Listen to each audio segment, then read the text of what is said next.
All right, hello everyone. Nice to meet you all. Let's start off with a few introductions on this Q&A here for Gloomhaven. So, Mike, Craig, would you mind introducing yourselves?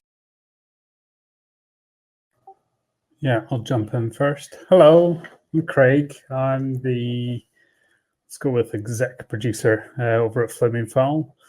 Yeah. Hi there, I'm Mike. I'm the creative director at Flaming Fowl. And I'm the social media manager over at Asmodee Digital. So, let's just kind of really try to establish what Gloomhaven is to start off with, so we can kind of give everyone a really good idea of where we stand with the game. So, Mike, Greg, what can you guys tell us about what Gloomhaven the board game is to start off? I'll start with this, I guess. So Gloomhaven, well, I'm sure a lot of you already know because you're on here looking at Gloomhaven and wanting to hear from us. Is a very, very tactical, combat-oriented strategy board game with really, really good combat system, with a really long campaign setting, lots of missions, and then lots of character classes, lots of choice. Um, and also, it's got things that a lot of computer games don't have, with characters going through kind of their career. The whole world changes based on your choices. And it does a lot of things other board games don't do, I guess. I mean, I think a lot of this conversation will be about all the things we're doing in the computer game side as well. But I mean, there's a lot online about it because it's obviously a board game geek and around the world. Um, but yeah, I don't know what other things you want us to go into detail on that, really. That's perfect. I'm pretty sure everyone really appreciates that one. So, let's just kind of jump straight into the PC game then. So, what is the Gloomhaven the PC game, and what makes it different to the board game itself? Do you want to go, Craig, or shall I go I'm, again? I'm just going to let you talk, Mike. You like to talk the most. So. I do most of the talking, to be honest. Yeah. So the computer game, we've got the core campaign, and there's lots of questions that pop up saying, "Are you doing the actual game? Are you making Gloomhaven?" And we are. We're making Gloomhaven. We're not making a completely different game and giving it a Gloomhaven name, and then all the board game fans go, "You're not making Gloomhaven." That makes me sad because Gloomhaven's awesome. Well, I backed Gloomhaven way before I knew I was working on Gloomhaven because Gloomhaven's awesome. So I got my copy before everyone else who's working on it here because I was one of the backers, like a lot of you guys out there. Um, so it's not a case of taking an awesome, incredibly highly ranked board game and then changing it and making it completely different. So the campaign is the campaign. However, that's a massive undertaking to start by implementing the campaign. So we looked at, what we can do from a video game point of view, and it's actually interesting that we can make the campaign while making another mode, and that's what our early access mode is. And it's kind of a rogue-like sort of replayable dungeon mode.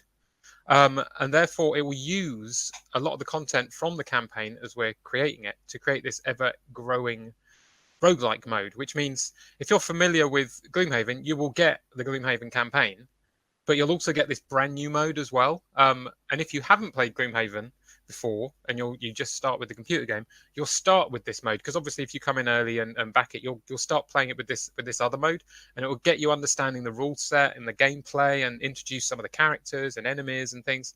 But fundamentally, you'll still then be able to go on to the campaign at a later date when we come out of early access.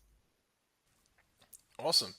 So this one's just a quick kind of follow up to that, and it's something a lot of people have already asked about in the chat. So, the combat in Gloomhaven. So, what's it going to be in the PC game?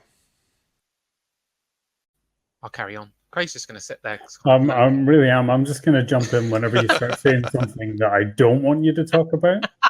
Okay, I'm just watching the green light come on Yeah. whenever you speak. No, Not to be you worried. work away. I think you're the best person to speak on this stuff. So don't worry. I'm trying. Oh, the combat. That was it. I was trying to remember what the question was after that. So yeah, it was. Sorry, Sam. The question was, what's the combat like, wasn't it? Exactly, like how do you watch the combat? What happens? How do you play? That kind of stuff. Yeah, so the way we've taken it is obviously Gloomhaven's a turn-based game. We're not making it real time. We're not making it first person.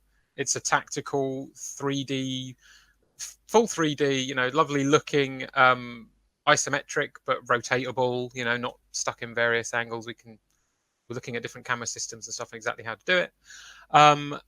And it's mouse controlled initially on the PC. I don't know how much we're going into other platforms at the moment, so I'm saying PC.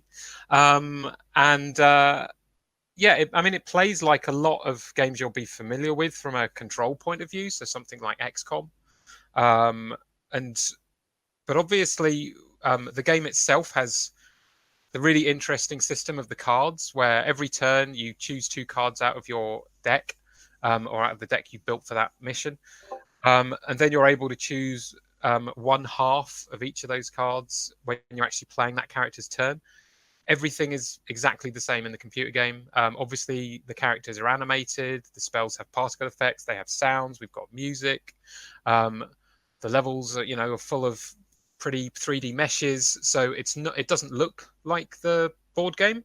Obviously, a number of board game conversions over the years generally take the board game assets and make a kind of 2D board game. We've decided not to do that with this. We've decided to make it to really appeal to both board gamers. So if you're a big fan of the board game, you'll come in, you'll understand how to play it, you'll be off zooming through the game. It actually plays faster because obviously you don't have to handle the rules yourself. You don't have to turn all the cards over and put all the counters on everything and remember every single shield and retaliate value and everything else that's triggering. It's doing all that for you. And if you're a video game player, you'll be coming in and it will look like a video game, it will feel like a video game, and then you'll realize as you're playing it that the depth of combat is basically way beyond any tactical video game that's out there. And that's as someone who's worked in video games for over 20 years. This, when I was playing it at home, I'm like, wow, this, I'd love to play a video game version of this. And then we started talking to Asmodee and they said we could, which was amazing. So it's something which, if you're a video game fan just in here, not really understanding what Gloomhaven is, when you actually get to play the combat, it's unlike anything else. Sweet. So we've got one more question to kind of set the stage here, and then we'll start diving into all the questions which people have had so far. So last thing, you mentioned before how Gloomhaven is unique and individual. What specifically about Gloomhaven makes it different to other games? So, I mean, first of all, you got the setting. It is a fantasy setting, but it's not orcs and goblins. It's, unique creature types, unique character types. And that's the first thing. Like, you're in a fantasy world and it's somewhere interesting, but it's not all the standard tropes you've seen before. So that is the first thing you'll notice, is it's just a bit different. And that's a great start, to make the game just feel like you're visiting somewhere new for a change. And it's rare to get that these days. Lots of them, I've been seeing orcs popping up all over the place. Obviously, the combat, as I've talked about, the amount of choice you have every turn and the amount of combos and synergy between not only the cards in one character's deck, but in every other one that you're playing with, means the choices you have every turn are huge. The game itself, I mean, obviously we're starting with single player. The game itself it really, really makes you think. So 2 characters is a challenge. 3 characters is a big challenge, and 4 characters is crazy. It's just not crazy as an impossible to play. Just you're sitting there planning your move out, because you want to make the perfect move, and it's unlike many games out there, I think, and it's a lot of fun. And I mean, other things about it, there's, as I say, with the campaign, there's extra elements as well with the ongoing journey through the campaign and the stories and the choices you make of quests that come along and disappear, and also how your characters evolve and how new content's unlocked. All of that is quite unusual as well, and it's that legacy board game feel, and it's probably more unique as a board game than as a video game, because in board games it was one of the first legacy games like Pandemic, whereas in the video game world, obviously, I've worked on Fable games in the past, and those games also had choice versus consequence. So you do something good and the game changes later and the regions change. And so we've taken a lot of areas we've worked on in the past, and we're able to put it into this game as well, which is great for us. Awesome. So we've got some. Let's throw it over to the questions we're getting from the chat. So yesterday we had a question from Lelos, which is: are there any plans to randomize the chests and traps that you find in the game in order to increase the replayability? Do you want me to answer one question? Go on, Do you Craig. feel like I've actually done something? Great. So I think, like, from the campaign side of things, we're going to try and stick to as closely as possible to what is there in the physical version. So if it's a specific item that comes out of a chest in one specific scenario, then we will replicate that. Obviously, if it's one of the ones where it's you're pulling randomly from the deck, then we'll simulate the same thing. So every time you play through, it will be a different thing you're picking out there. But I think really the question comes back to actually about being able to get more gameplay and more the ability to play through the game and get more replayability. That really all comes through from the roguelike element that we're adding the whole separate mode for that, because that will let you get in and play with new characters, new scenarios, play against the enemies. And when I say new, I mean ones from the game, but experiencing them in different ways, and really getting that replayability from the insane amount of content that is in the game that with the campaign you probably would miss 80% of it, I'd imagine. So you've really got that replayability come through from that mode. All I'd say from the campaign, the system, because I think that's what the question was about in some respects, was that chest is always trapped. Well, obviously in the campaign, when you play through and open the chest, if it's got an item in or whatever, you only can open it once, unless you. I think even if you get knocked out, you can only open it once, and then when you go back there, that chest isn't there. So, the fact there's a trap, you should only encounter it once. Obviously, if you've played the physical board game and then you play the computer game, if the same trapped chest, that's difficult to say, is in the same place, it will be in the same place. But you generally can't go back to the same location and constantly, grind a chest anyway. So we don't want to do that. We don't want to change the balance of the board game either, because obviously everyone's enjoying it. So we're not coming in and changing that in the core campaign. All right. Well, I hope that answers your question there. So next up, we've got a question from Admiral, which was: will there be a permadeath variant of the game? Do you want to take that one, Craig? Yeah, I wrote up a bit of a response. I'm not sure if it was on Steam on this as well. So trying to cover all the platforms. But yeah, I think the permadeath, it's obviously something that exists in the physical game. It's not something we're designing or implementing as part of our sort of initial release. I think some of those things are they appeal to some people, but I don't think it's necessarily something that is really the vast majority of players are going to want. But I think for us, we need to focus on delivering an awesome experience of the core board game. And once we've done that, we'll come back and look at the additional modes, things like the permadeath that we could bring in. But really be a conversation with the community at that point of, okay, we've done that.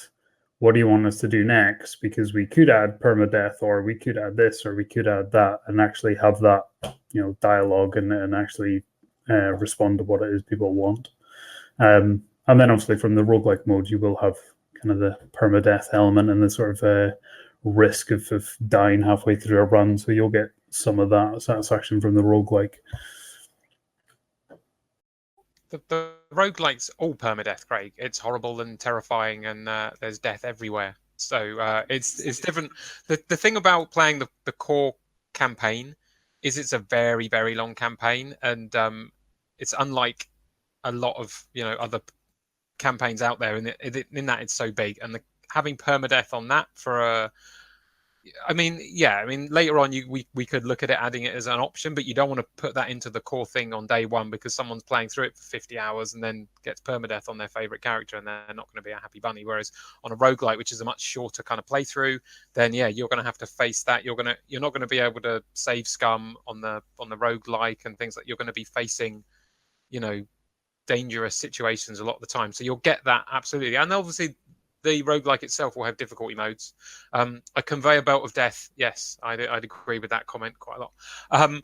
Yeah, so obviously there'll be different difficulty levels, so it's not, the roguelike mode isn't impossible at all. There's definitely ways to get through it, but as you're ramping up to the harder versions, it's going to be, way more difficult. And yeah, I know the characters in Gloomhaven Permadeath is a new character, but still, you may have played that character for quite a long time, and we don't want to have that initially for our new players. But yes, if people are shouting for it once the campaign's out, then absolutely, as Craig says, it goes on a list, and we pick the things that people are. Yeah, I think it comes back to that as well. Of why is it people want permadeath? Is it specifically permadeath that you want, or is it actually, do you want a more challenging campaign experience? Because there are other ways that we can go about trying to give you something even harder to play, rather than just doing permadeath. Permadeath might be the solution, but yeah, just it's something we like to understand. What is it that you want to try and get out of it? Because there's maybe something better that we could implement.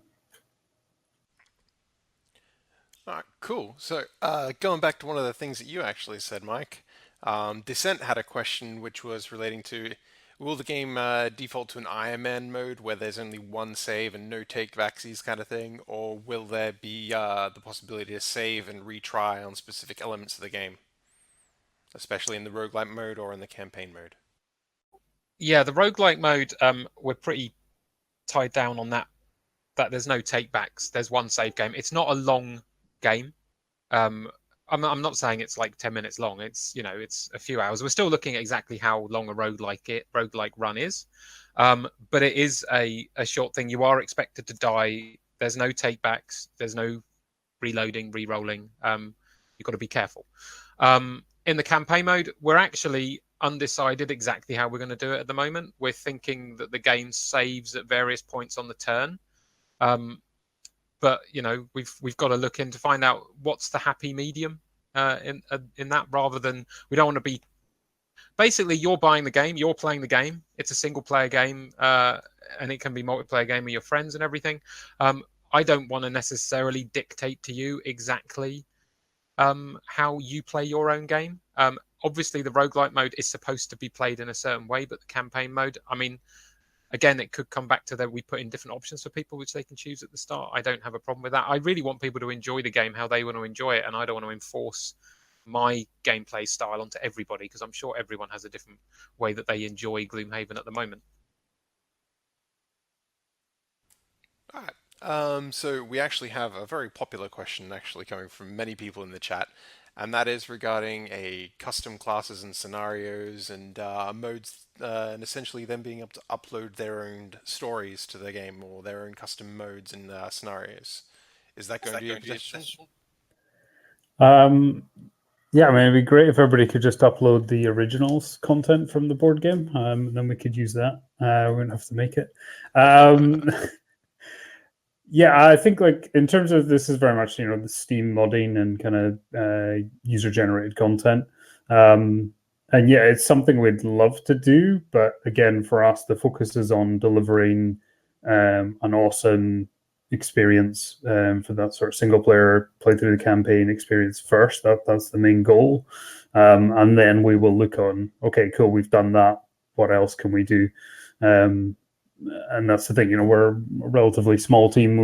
We can only do so much at one time, so it'll be a question of, okay, what are people most excited about? What should we be working on? But it's definitely something cool we'd like to do. It's definitely in the back of our mind as we're sort of building out tools that we're developing with. So yeah, we'd like to do it, but it's just not something we're committing to right now, because we've got so much else to get done first.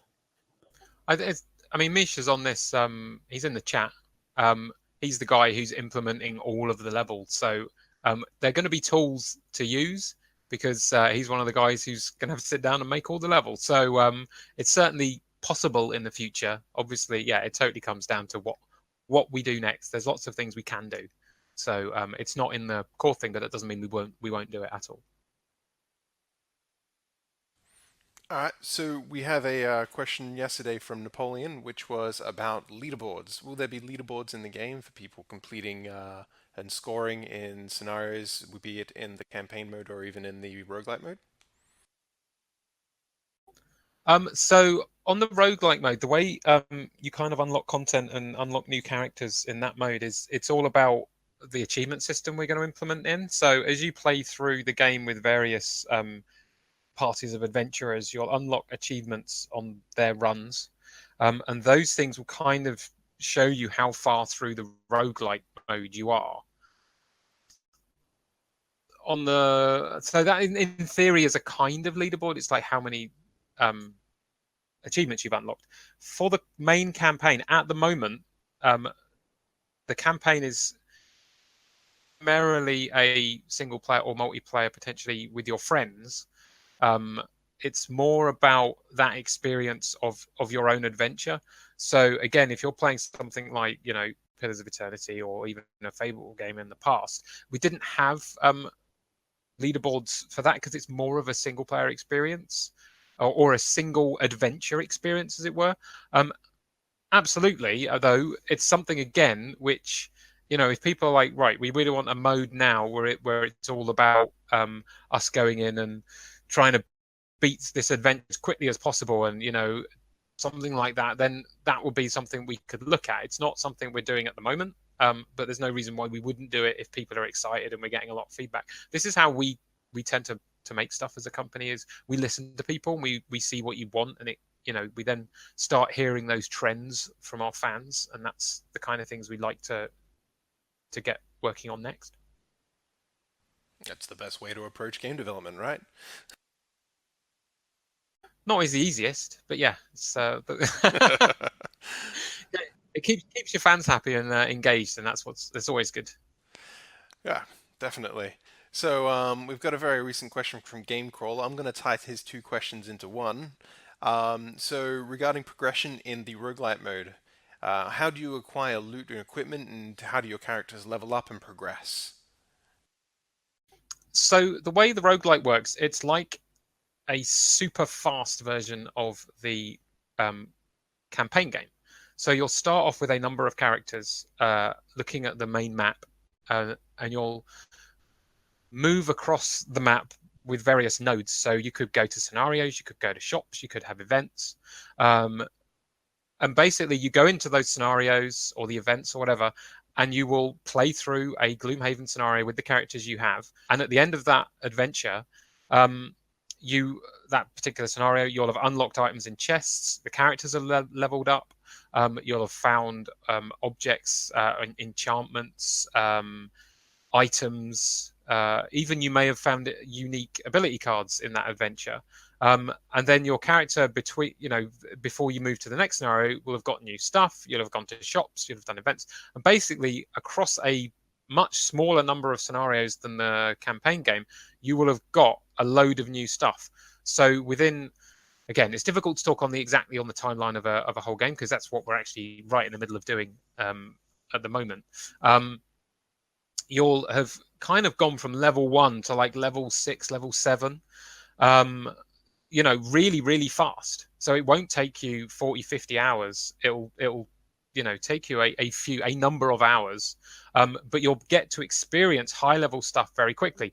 Obviously, you'll get to experience higher level enemies and higher level traps and higher level amounts of danger at the same time. So it's not as though you'll play through 6 missions and you'll all be facing some bandits and they're all very low level and they've all got standard attacks. You'll be going through and you'll be facing, scary other creatures. I won't spoil anything for anyone playing the board game, but other creatures. And obviously, as we continually make the campaign, the types of creatures you're going to be facing is going to get larger and larger and larger, and the game will become more and more varied. Slay the Spire is a good example of the kind of way it works. That really gives you that progress. Don't think of it as the roguelite mode as an RPG where you go from level 1 to level 2.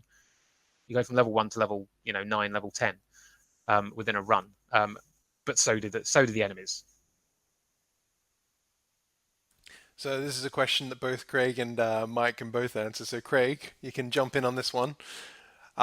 So we had a question from Themris apologies, from Meme, which was, what has been the most challenging part of development so far? Uh, um, it's just the sheer sort of size of Gloomhaven and the sheer amount of content that's in there. Um, yeah, it's just there's a lot to learn and understand, and there's a lot of complexity.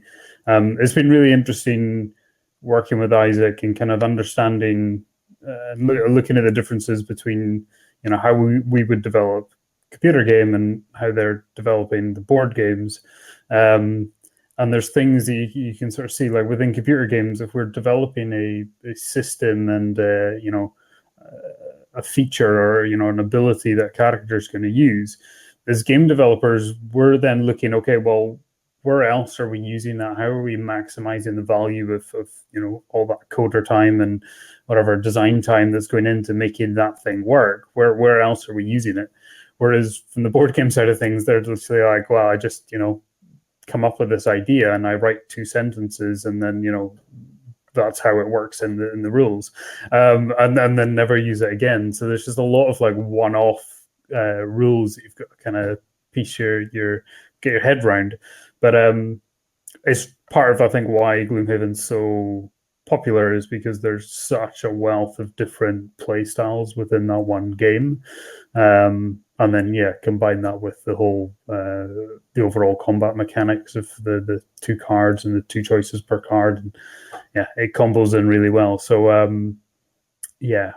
sheer amount of content is the answer. That's definitely one of the answers. That would be my first answer. The second answer is relevant to 2 of the other guys in the group, Andre and Michael, which is the GUI, the amount of different rules and things we have to get across to the player, and where to put everything. Because obviously when you're playing the board game, you're taking up a whole table.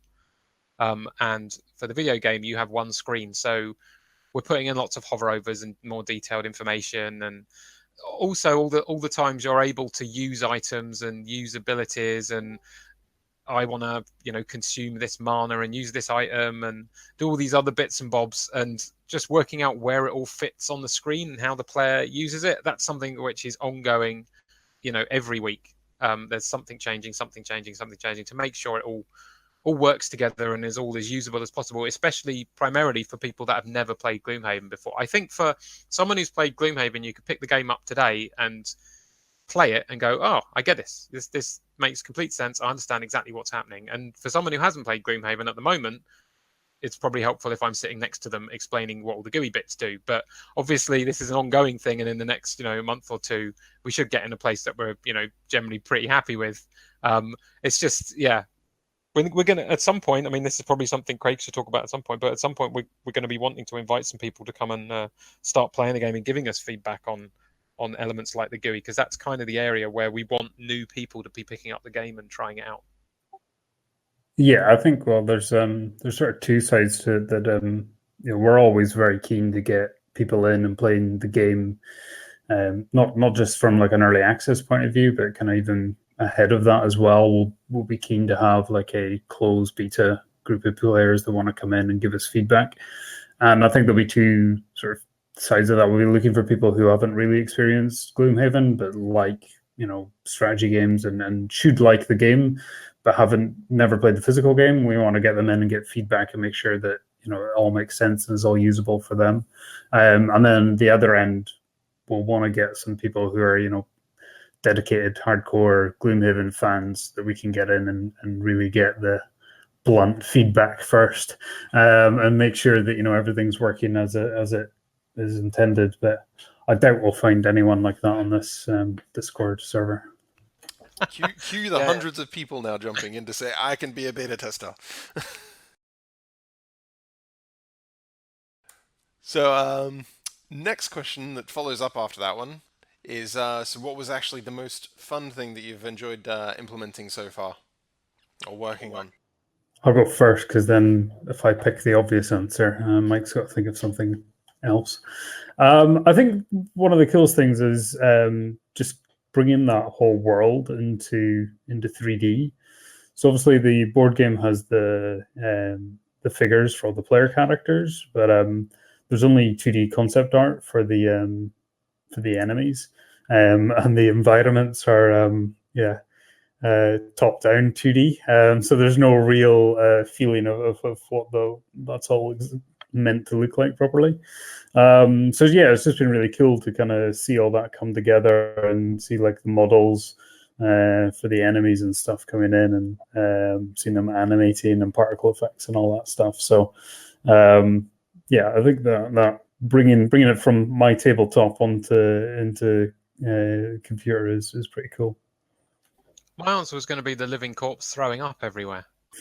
That's my favorite thing so far. It's awesome. I think I agree. It's really taking the game from 2D standees and grey, models into full 3D characters running around. The particle effects are lovely. The lighting's nice. Also the style of art we've gone for as well. We haven't just gone for a standard kind of style. It's that hand painted textures which has made it stand out quite well for us, which means it's looking quite different to a lot of games that are out there, which is nice as well. It's that kind of indie standout style rather than just go for the standard kind of options on everything. So we're trying to make it feel quite unique as well to players, again, because the setting's different to lots of other games out there. It's a unique setting, so we want to make it look unique as well. So yeah, I'm not an arty guy. I'm a creative guy.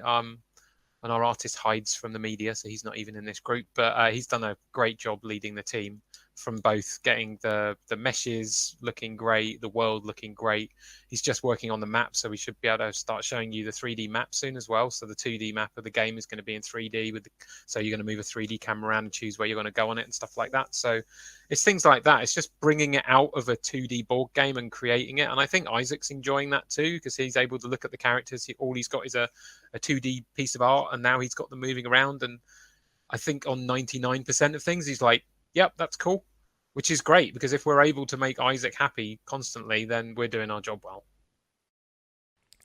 And for everyone in in here that might not know who Isaac is Isaac Childress, the designer of Gloomhaven, the board game. I'm sure that pretty much everyone already knows that, but let's just cover that just in case. Up next, we've got Penniless Imp, who actually asked about voice acting, and I believe someone else asked this as well up above. But yep, so voice acting in the game, such as narration or players and monsters. How much of this will there be, and what are your plans in that area? Yeah, narration is something that we're keen to try and have like a narrator bring you through the whole campaign. But it's, to be honest, it's that kind of thing of we're still just focused up front on the gameplay and trying to get that core experience done. But yeah, we think there'd be, there's a really cool storyline going with Gloomhaven. It'd be really nice to have narrator sort of guiding you through that whole experience. But then from a vocalization point of view, we're going to be focused more on sound design. Again, partly because there's just so much content within Gloomhaven. We're not going to be in a position to bring in, idle chatter between the different characters and stuff.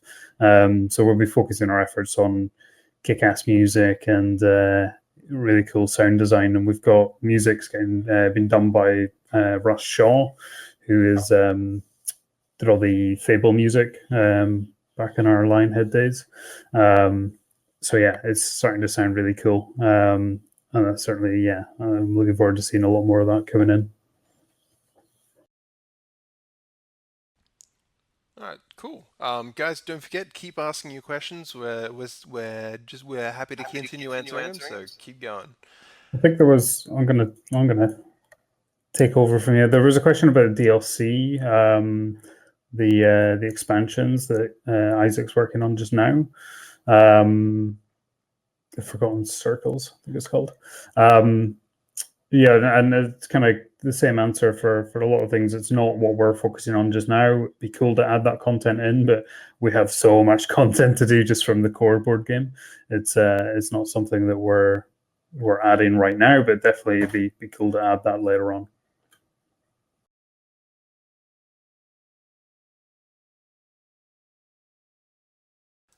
So a question that's been asked several times by Lelos here already, and a couple of times before in the chat.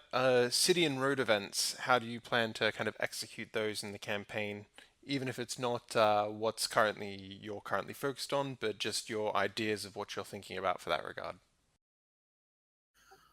I mean, at the moment, we're looking at doing them a bit like they are in the board game, really. I mean, the core thing we're focusing on is the combat systems, the scenarios, that long campaign, and the gameplay. The gameplay is key in this. So these are the things, and this is access, direction as well, and then going through early access and through to the campaign, is the core things are making the game play properly.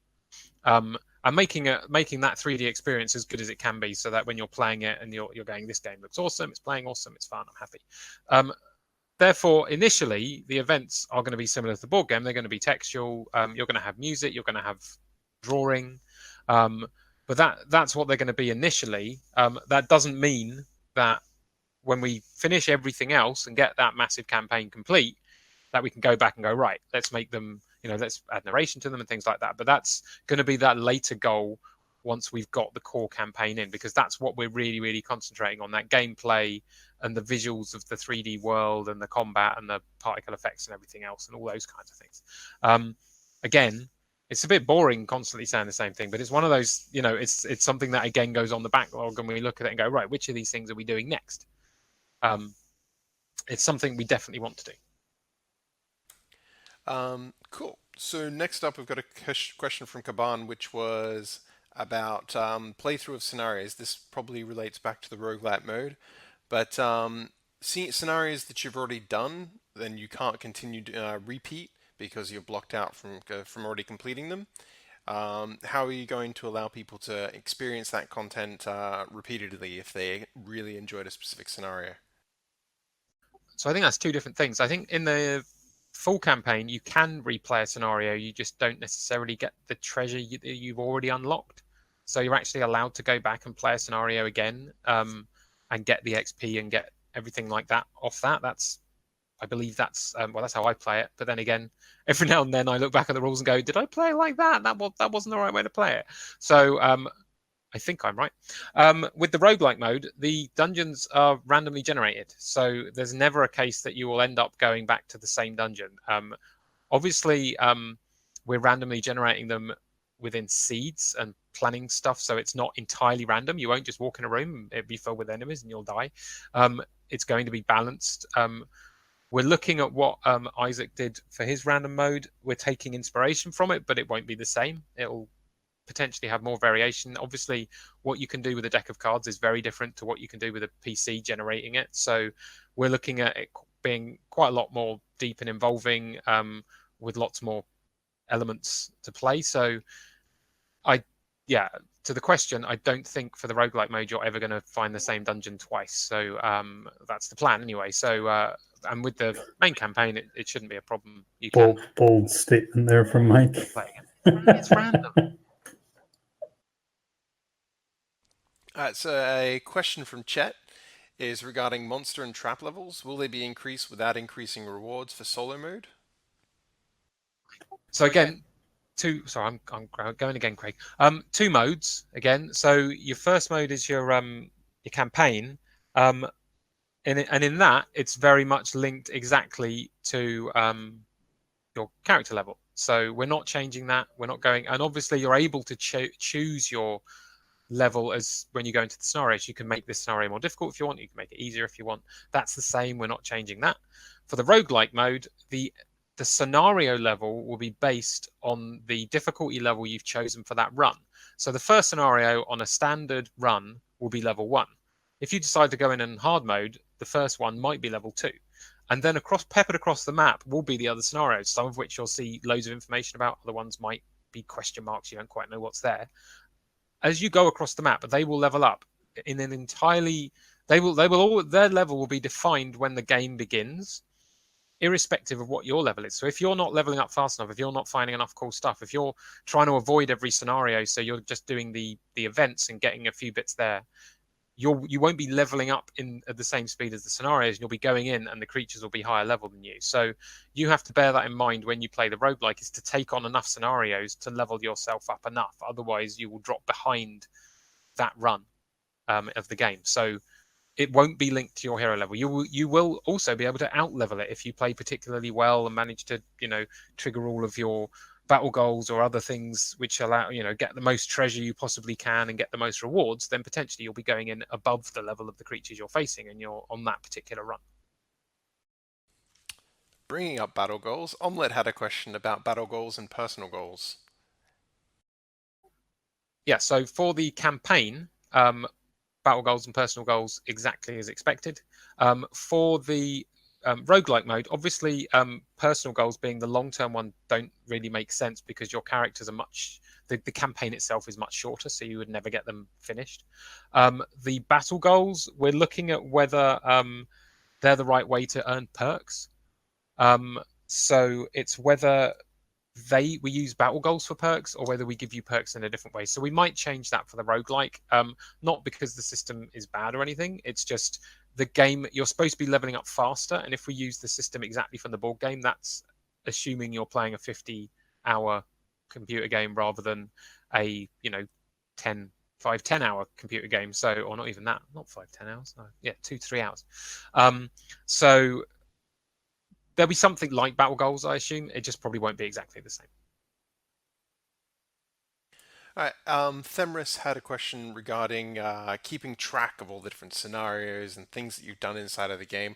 Is there going to be a type of journal or something to keep track of the story or all the things that you've done so far inside of Gloomhaven? So that's a very good question, because I need to add it to the backlog, because it's not there at the moment. As in, not the backlog, actually the deliverable. So that's going in. There will be. We don't have one at the moment. This is where Craig's popped up. There we go. It's something that we had talked about early on, because it is one of those things. There's so much content in the game, and because some of the storyline branches, that you will actually be blocked off from seeing certain content depending on the choices you've made. So we did talk about having something that you could then actually sort of a checklist to go back and say, well, actually, what did I see? What didn't I see? And then one of the things we're toying with is that we can then, if you do a second campaign run, we could actually show you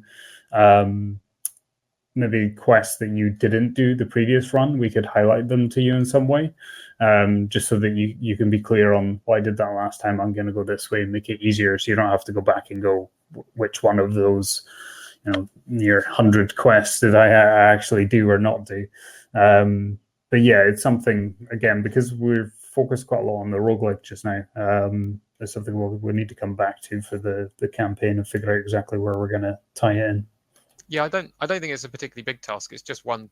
It's almost like a diary of text, which you can go back and read the decisions you've made and the choices. It's not a massive task that you need to be particularly scared about. It's a fair point. I think I was saying that in the board game, you can't, if you've come back to it, a couple of weeks later, you can't actually remember what you've been doing, which I think is very fair. And we can certainly have something like that with text on. Okay, so we've actually got another question from chat, and I believe someone else further up in the chat also kind of asked this question as well. Before you go into a scenario or a roguelite mission or anything in the game, so that you can select the deck that's best for that mission, will you know what you're going to encounter in it? What kind of information are you going to be providing the person, the player, to be able to know what they're going to encounter? So that's a crucial question for me for the mode. So the thing I designed in from day one was an idea of kind of scouting for all the locations across the map, and the fact that each location can have a different level of scouting that can be from entirely known to absolutely no idea what's going on in that location, not even if it's a scenario or a shop or anything. So you could see that the location has a scenario. You could then cursor over it with your mouse, and you could see, depending on how well it's scouted, exactly what's in there, how difficult it is, what potentially the location type is, as in is it a foresty area or a cavernous area, because that will have different types of creatures in as well. Or you might know nothing at all about it, or you might just know the difficulty, or you might know it has vermlings, for example, and be that class. So, because when you're looking at the map overall, right at the beginning, you want to work out your path across the map, and therefore the kind of things you might need is like, oh, there's this type of creature later on. Therefore, I should probably go, oh, look, there's that type of shop. Like we want to have different types of shops that give you various different subsets of equipment. So, I need that type of equipment to beat that type of enemy. So I should head north at this point and make sure I get that thing. But before that, maybe I could go to this town, or maybe I could go to this scenario, because that will give me the things I need for later on. So for me, it's vital that that's an interesting choice, and therefore some of the time you'll be able to see everything, and some of the time you won't be able to see much at all, and it will vary mission to mission, vary run to run. So sometimes you'll be doing a run and there won't be much information, but something else will be easier. And other times the game will be harder and there's loads of information. So overall, you'll have lots of interesting choices to make. There's kind of 3 levels to the game. There's the very top level where you're unlocking the different parties and characters and adventurers. Then there's the actual run itself, and then there's a particular scenario, and they're the kind of the decision points you're making across the roguelike.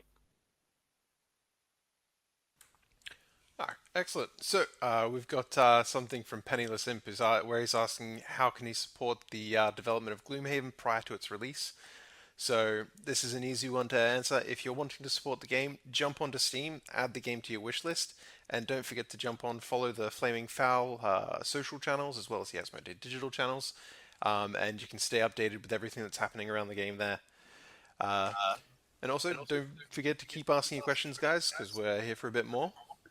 I think with the wish list, go and get all your friends to add it to their wish list as well. It's you'll see everybody talking about wish lists nowadays on Steam, because it is just such an important thing from us, from sort of the development and publishing side of things. It really it helps a lot in so many different areas. So yes, wish listing is greatly appreciated, and blackmailing other people into wish listing it as well. Alright, so let's keep on going. Let's keep on trucking through. So we have another question from Lelos. How long have we actually been working on the game so far?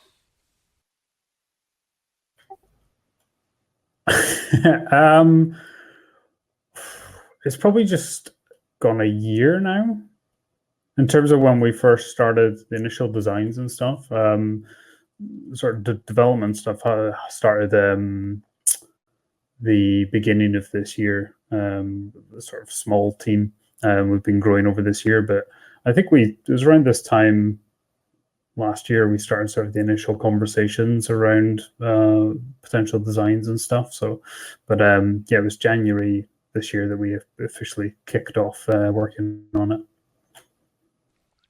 That was a very small initial team, and there was 3 of us initially. So now, we've been running at full team. How long would you say for a full team?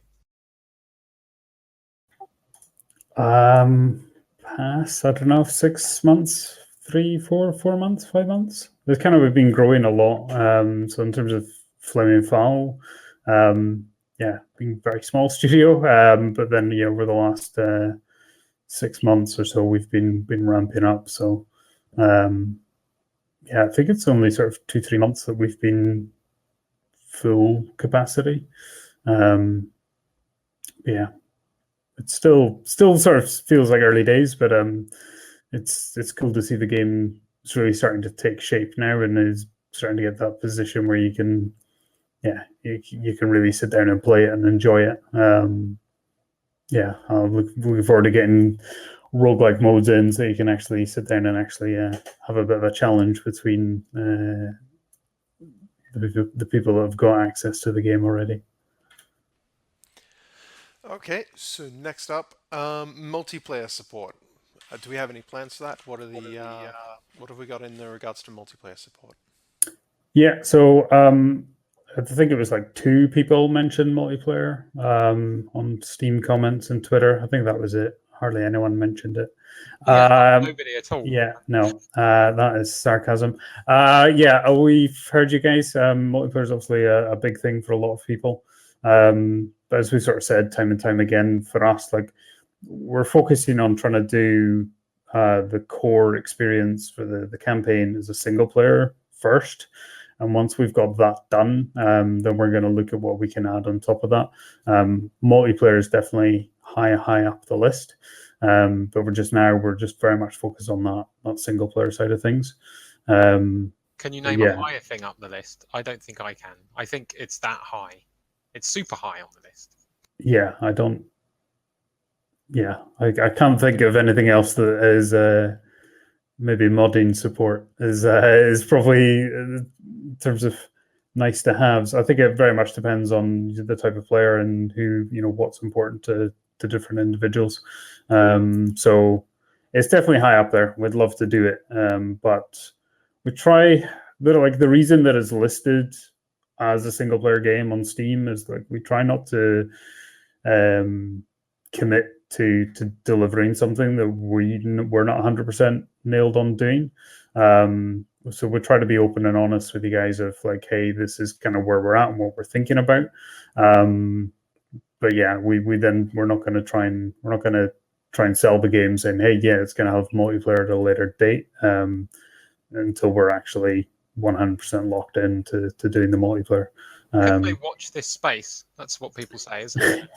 Yeah, well, it's how many times do you see the sort of vague PR corporation PR response to that stuff? So we'll try to be open and hopefully it doesn't bite us in the ass later on. But yeah, it's there. We'd love to do it. We know loads of people want it, but it's just not something that we're working on for the core release. But it's definitely high up the list. Awesome. So, Omelette had a question about tracking AI movement or previewing the monster AI movement.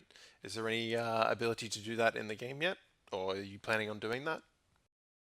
It's not in the game yet, but we are planning on doing that because that is obviously a core part of the Gloomhaven experience. So the thing we're doing there is it's slightly different to the board game. This is one of the slight changes to the board game, but it's one that makes sense for a video game. Is that the AI will choose where it wants to move? And I know any of you who haven't played the board game will think, well, of course it will. What else would it do?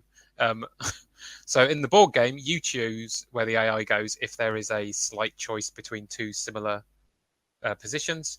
In the video game, for a player who's never played the board game, that won't make any sense. The fact you can tell the living bones to walk next to that trap so you can punch it into the trap next turn is not going to make a lot of sense for you moving enemies around. So it's something we've talked to Isaac about this. There's a couple of other things which actually put things back in your favor. So that is something which makes the game slightly more difficult for you. But there's a couple of other not really rule changes, but we're looking at potentially sharing inventory across characters as well. So you can, it's a bit like World of Warcraft, that you can get items, but then you assign them to characters and then you can't trade them after that. But it means characters are less kind of mercenary than they are in the board game. As in, you can find an item with one character and give it to another character, but once you've actually equipped the item, it is no longer able to be switched around anymore. So that is, say, one rule change. Because again, if you're a player playing multiple characters and you find a cool sword and you want to give it to the brute and you can't give it to the brute because a scoundrel picked it up, the player won't understand why. And if you say, well, that's what the rules are, it's like, well, that doesn't make sense to me. Now, to a Gloomhaven fan, it makes sense because you're playing as 4 individual, unique, characters with their own wants and needs, and they're trying to steal money off each other. And whereas video games, when you're playing multiple characters, doesn't necessarily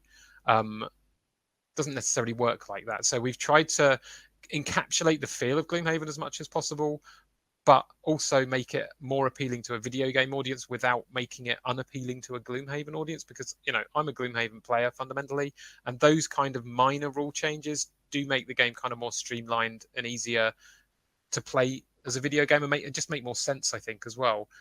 Because you're not always going to have 4 people playing with you, to our last question point. All right. So chat has a rather long question here. So part of the key of the game is knowing things like these enemies have retaliate, so you can know whether to bring a specific card to be able to act on them. And it sounds like in the roguelike mode, we're saying that this isn't going to be the case, that they're going to know this information ahead of time. But he feels it's very fundamental. So, what kind of information? You've already answered a little bit of this, but what kind of information will they be able to track beforehand going into a mission or a roguelike mode so that they're able to best build their deck to counter the enemies they're going to face?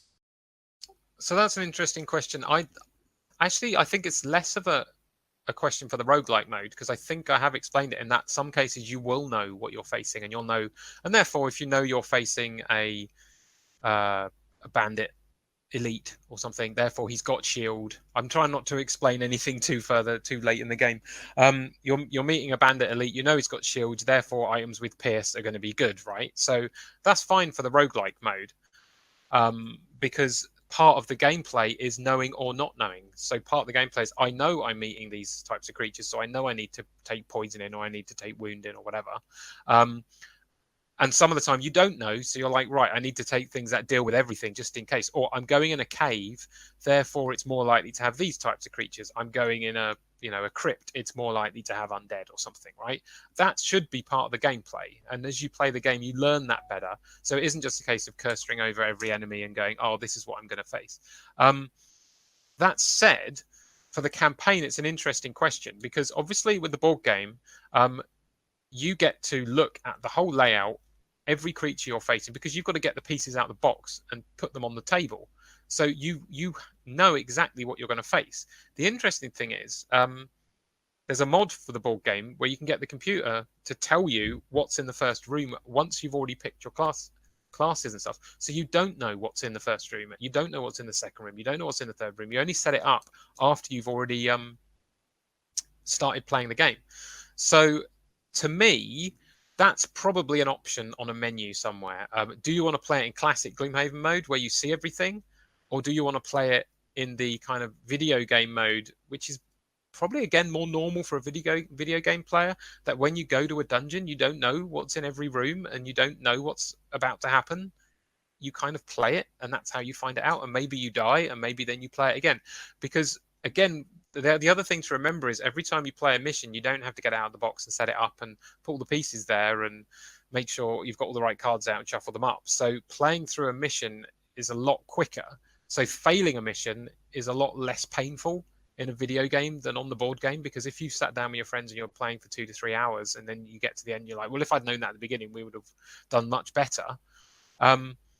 It's not so bad if you've only taken 20 minutes, 30 minutes to do that rather than 3 hours. So it's a slightly different experience, and I'll be interested. It's probably a play testing question.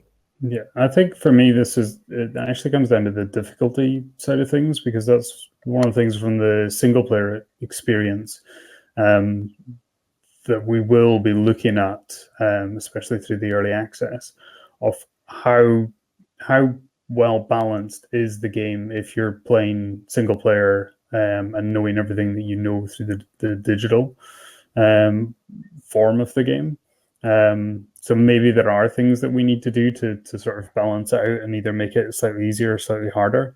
But it might be things like that of like, okay, well, we're not going to tell people what's in the rooms before they go into it, so that's going to make it slightly harder.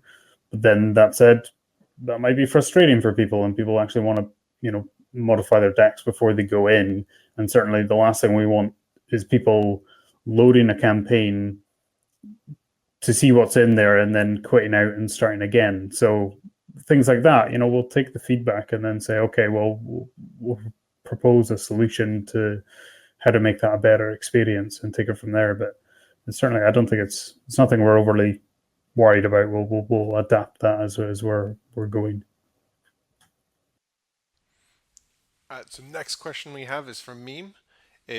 What is each of our favorite characters to play in Gloomhaven? I can easily say that I'm going to go with the Mind Thief. What about you guys? It has to be from the first 6, doesn't it? Otherwise, we're going to spoil something for someone on this thread, and I'd be very, very sad. I really like Redacted. Redacted's my favorite. We'll pick from the first 6. Yeah, Go from well, the no, first 6. Crackheart's my favorite, purely because it's like it's the first character we'd been working on in the digital version. It's also who I've played through in my board game experience playthrough as well. So yeah, I'm all about the Crackheart. It's the weird thing about this game is it's a really cop-out answer. I like all of them so far. Like the ones I've played in the board game. Obviously, I know what all the characters are because I've had to open. That's the saddest thing when you buy a very expensive board game and then 2 weeks after buying it, you sign the deal, and the first thing you have to do is open every single box on your board game and look in every single envelope and get very sad that you've got this awesome board game and you'll never experience it like anyone else.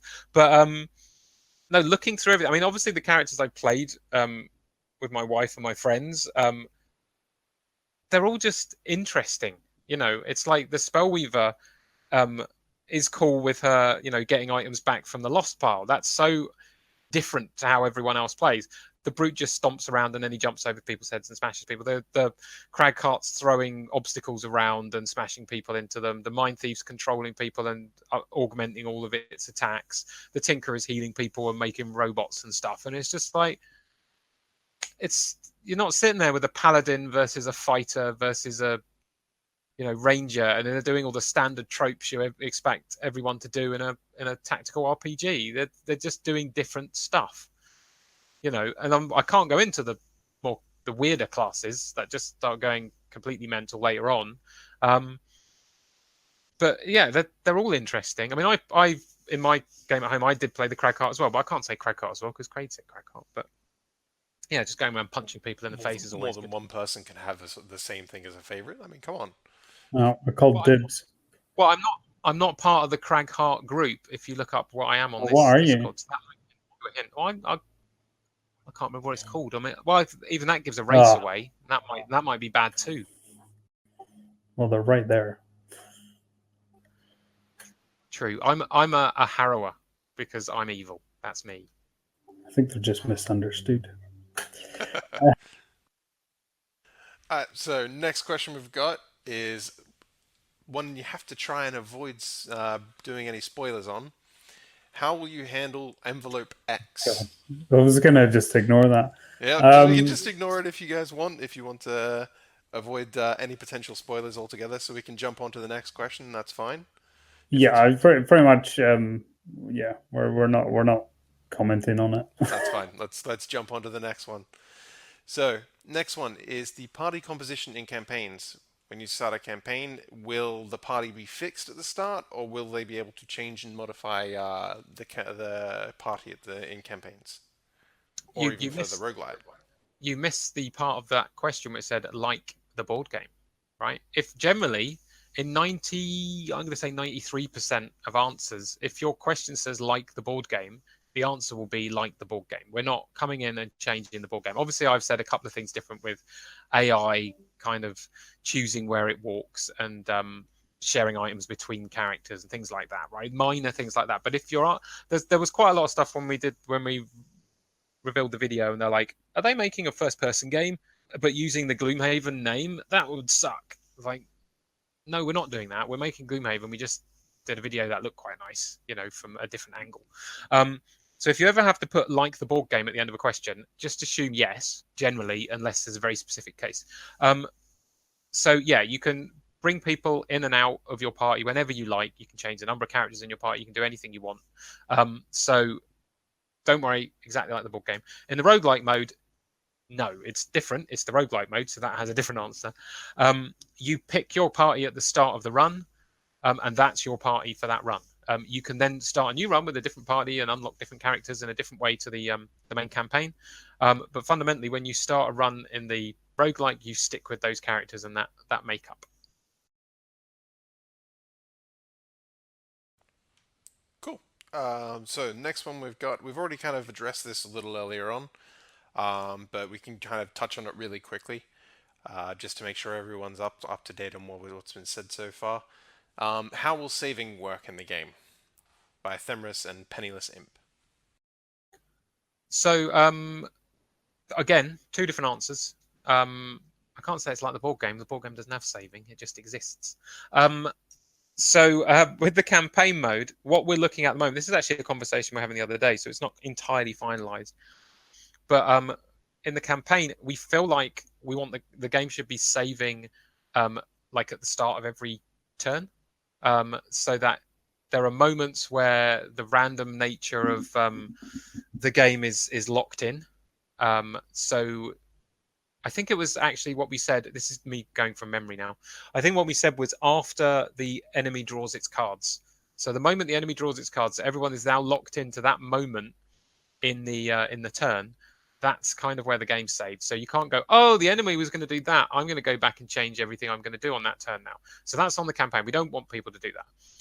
You've got the question then, and I think this is an interesting question, which I don't necessarily know the answer to right now. Obviously, once the enemies have drawn their cards and then the turn starts, you are then able to perform an attack. And from that, you will draw the top card of your attack deck. It's up to us then to say, if you then reload that game, does your attack deck randomly draw a new card? Because there are problems with both of those situations. Obviously, if it draws the same card every time and you know what that card is, you will probably reload and perform a different attack. If it performs a different card each time, then you will keep doing it until it gives you the card you want to get, right? So both of them aren't optimal. The point is, well, yeah, I mean, I see your comment on that. It should always draw the same card. But if you know what that card is, you can use that, right? You can use that information. I think it gives the least variance and the least amount of save scumming. And to be honest, if you do want to sit there and save scum your way through the grand campaign, I don't mind if you do, right? That's up to you. If you're finding that's the only way you can get through the game, not mentioning Craig playing the physical board game, then that's what you want to do, right? And that's how you'll enjoy the game. In the roguelike mode, it's much shots fired. In the roguelike mode, this is getting ugly now. In the roguelike mode, I want it to save the game as often as possible. So and there's no reloading in that. You know, if it's saving, you do a move, it's not a case of going back every 5 seconds and replaying that. You can't do that in the roguelike mode. You cannot save scum. Yeah, I think that for me, it's the roguelike definitely has to be repercussions to the choices you're making for every choice of consequence and all that. But I think, yeah, the single player, I think it's probably most people in here that play Gloomhaven, there's probably little things that you do or don't do that, are going to be unique to trying to balance it to what you want to enjoy and the difficulty level you want to be at. And I think it'll be just about trying to make sure that we've got options like that for people that just want to make sure they're enjoying the game all the time. I'm very guilty of finishing a campaign or nearly finishing a campaign in Gloomhaven and dying and then thinking, well, I'm just going to carry on as though I did win because I'm not replaying it. And that's just, it's personal choice on some of those things. You just got to, we want you to enjoy the game that you're buying. So it's, we don't want to try and do something that is going to hamper that. It's not like it's a, esport, which is hyper competitive or something. We want you guys to just get in and play it and enjoy it how you want to enjoy it. I think the roguelike part of that enjoyment comes from the fear of things going badly and the longer runs, but I don't think that really applies for the campaign. All right. We've got a question from Omelette. I'm not sure if this is going to be an easy one to answer, and we might need to gloss over this one. Because this is because of something you said, Mike, so I'm going to blame you for this one. Are there any other specific rules changed from Gloomhaven that we could point out?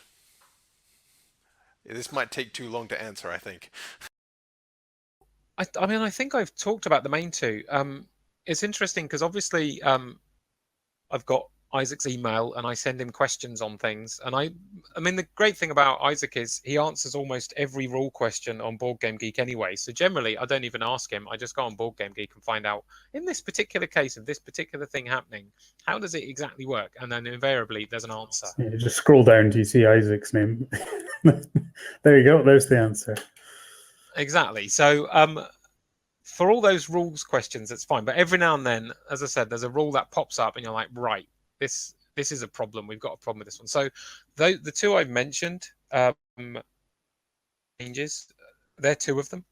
And the roguelike mode does have changes to speed the game up. So, for example, when you get an enhancement, I always get enhancement and enchantment mixed up. Someone will be able to tell me exactly what it is. I think it's enhancement.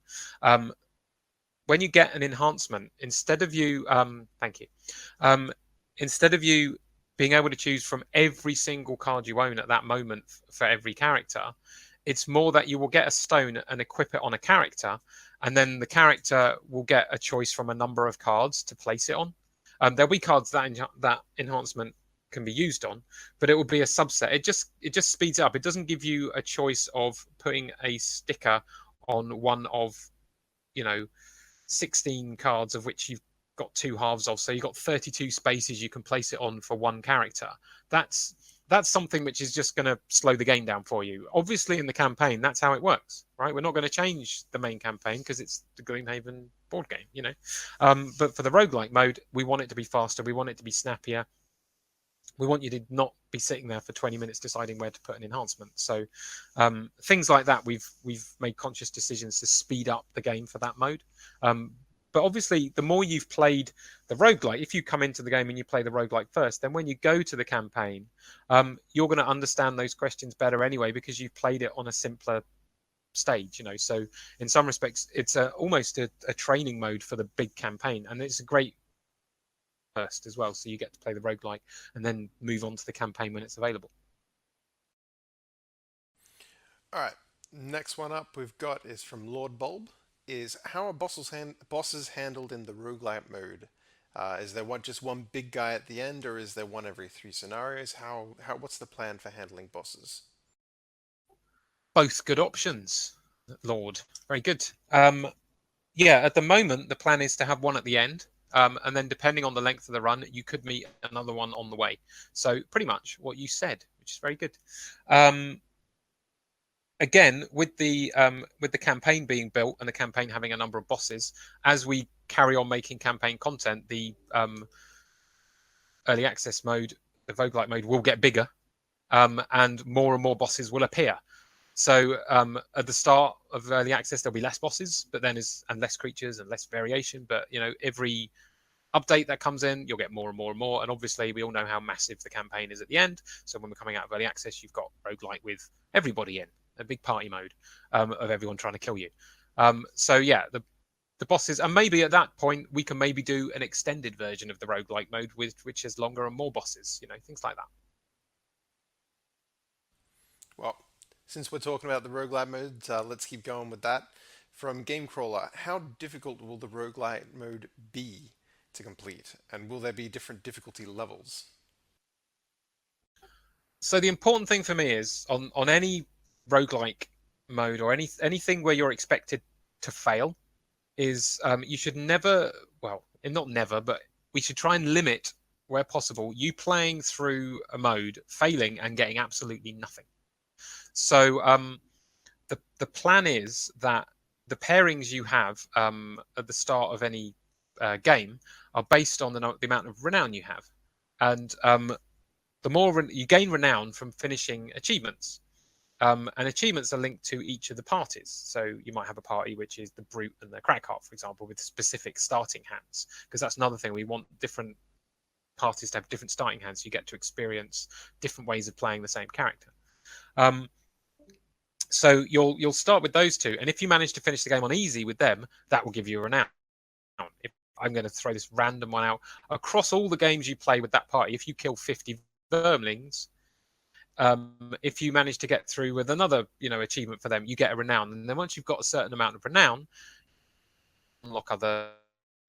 So we actually want you to finish the game a reasonable amount, but on easy, and that will unlock more things for then you to go in on medium, because by the time you've finished the game enough on easy, you're going to be understanding what you're doing more, and you can start going in on medium and things like that, and that's going to give you more renown and unlock more things.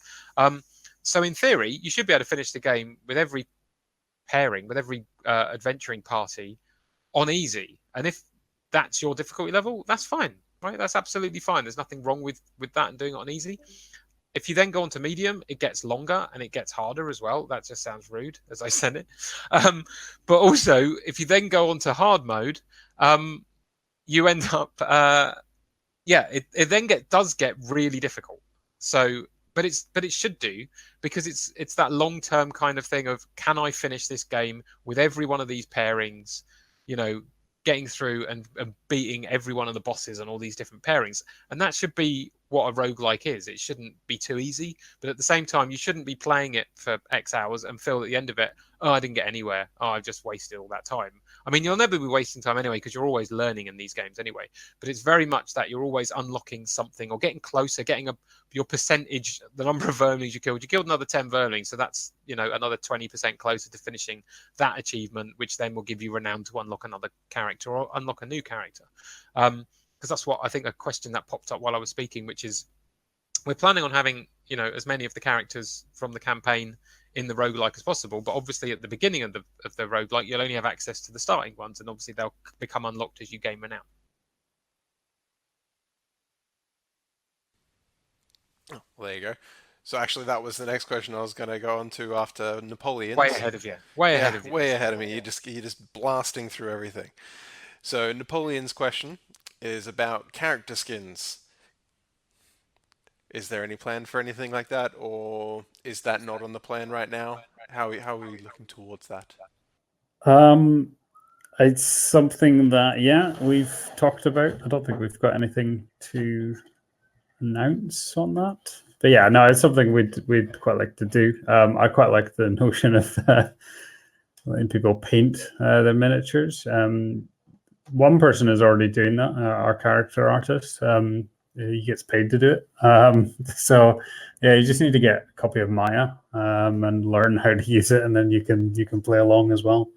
But skins, it'd be cool to have, but it's still sort of early days. But it's something that's come up in conversation. All right, so we've only got a short little while left. So guys, if you've got any last questions, throw them in now so we can just get to them. So let's just hit the last few questions. You already answered the one from Omelette. So has anyone else got anything else? I can answer the solo scenarios question. Again, not something that's on the table right now, given the fact that the entire game could be played through scenario solo. But it's there on the backlog, something we could add, but I think with the roguelike mode, you're going to have a huge amount of content that you can play there anyway. It's not something we're planning to add.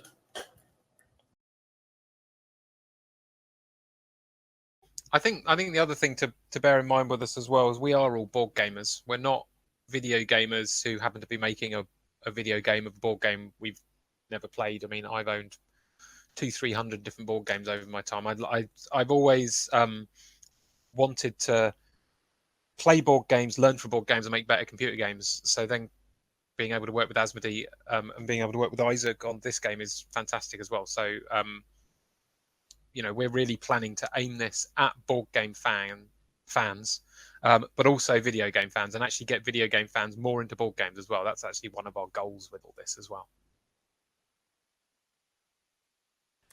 Okay, so we've got a question from Lord Bub about early access.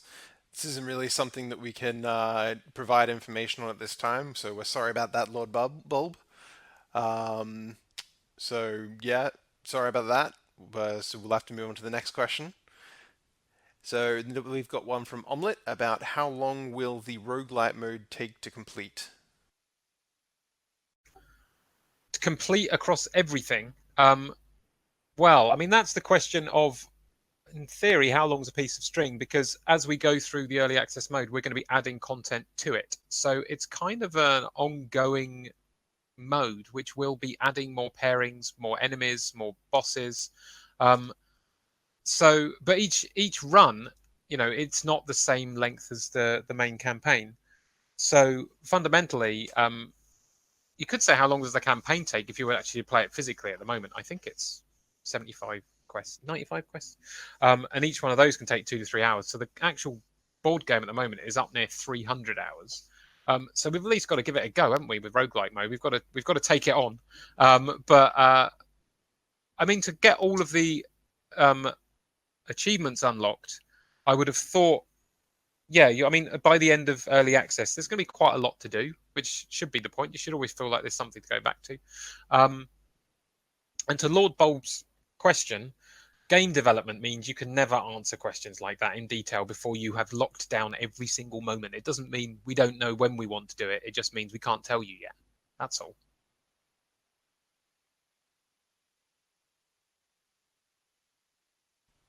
Cool. So, oh, we've got another question that just came in. So, oh, well, actually, sorry. My apologies. That's not a question. So, I think we'll close everything up here. So, if you guys want to say your goodbyes.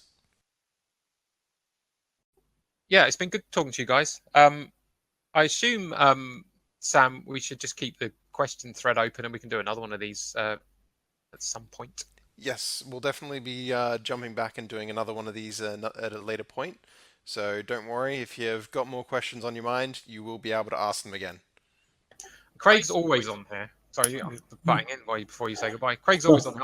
I pop in and out, but Craig's always on. And guys like Misha and that are usually on here as well, answering questions. So feel free to ping us any questions on, around as well. We're around. I tend to. It's sometimes hard to be around like throughout the week, but I certainly try to on a Friday evening, be at o'clock as it's now become known. Sort of 5 o'clock on a Friday, I try to make sure I jump on. So yeah, if there is any questions, I try and answer them throughout the week. But yeah, it's I'd be interested to know if you guys. Seems like a lot of people like the Q&A. We'll hopefully be doing a lot more stuff like this, and hopefully when we get to the point where we can start showing you guys some gameplay, then we can do some Twitch streams or Mixer streams if you prefer, and actually do this sort of thing as well as we're playing through. But yeah, I'd be interested as well if there's anything you guys want to do. I saw somebody asking about Reddit AMA. I'm sure we could do that. That'd be cool. But yeah, if you guys got any suggestions, things you want to see, then just give us a shout. And thanks for coming in and asking us questions. And also, if you're listening later on, thanks for listening. Yeah. Thanks, everyone. Thanks for being here. And don't forget to add the game to your wish list as well. Jump onto all of the Flaming Fowl and the Asmodee social channels. Be sure to follow us because we're regularly posting about Gloomhaven there.